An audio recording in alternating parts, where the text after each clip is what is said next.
Wait. Okay. I just arrived on the job.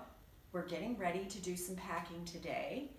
And I found this really nice kitchen countertop to work on. But it's beautiful granite and we don't want to do any damage to our clients' countertops. So I'm going to take some of this brown craft paper.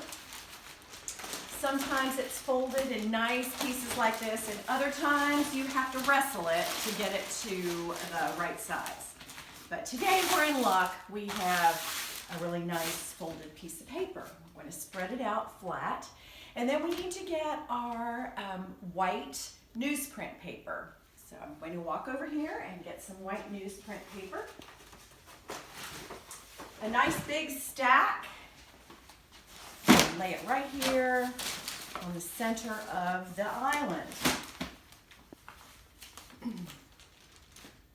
And let's talk for just a minute about the tools that we want to make sure we have on hand. Our handy dandy tape dispenser. Can't do without that. And my very favorite box cutter. Always need that.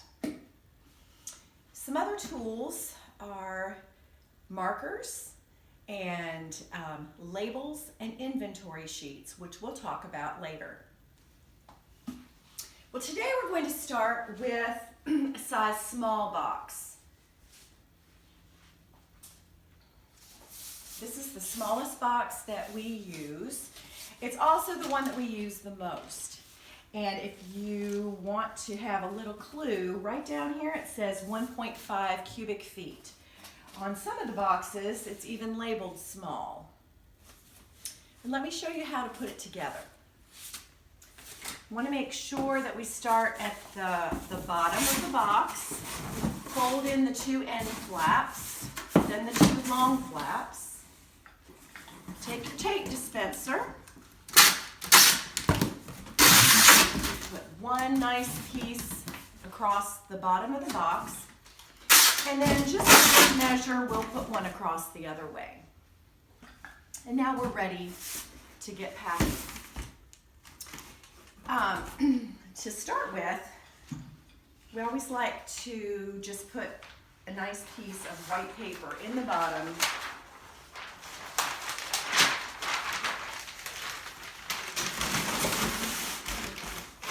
Just like that. Today we're going to start off with some books. So we don't need to put a lot of cushion in the bottom. So that nice piece of white paper is just enough. So I'm going to get started with some of these large books. And for the ease of the person who's unpacking, it's really helpful to stand the books on end. Starting at one side, starting at one side like that and just working your way across. That way when the person opens the box, they can pretty much see the labels on the books. Another stack over here.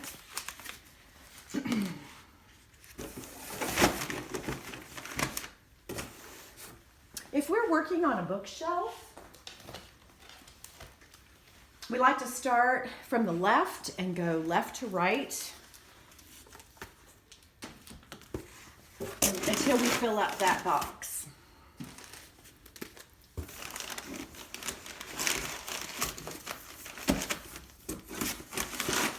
So that's just about the perfect fit going across.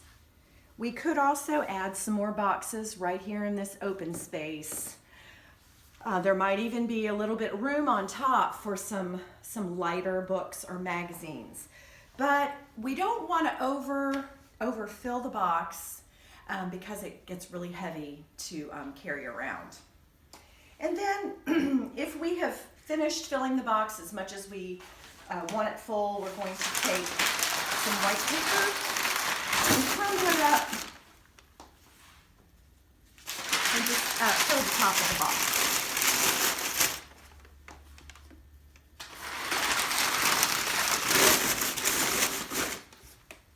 And then going to get our cutter to cut the edges that are put together. Fold down those two short flaps, just like we did on the bottom. Put a long piece of tape across the opening and then another one across the top.